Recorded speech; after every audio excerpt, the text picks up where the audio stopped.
মন্দিৰত সেৱা এটা কৰে।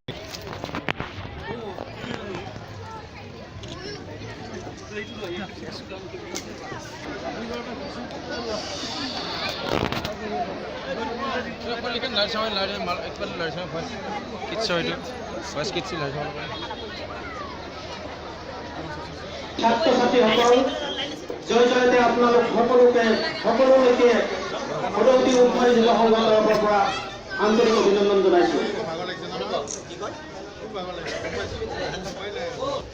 অনুপম চৌৰীয়া আৰু জিতুমণি চৌৰীয়াৰ সুযোগ্য সন্তান মানৱী চৌৰীয়াই NTVৰ দ্বাৰা আয়োজিত ভইচ ইণ্ডিয়া কিডছ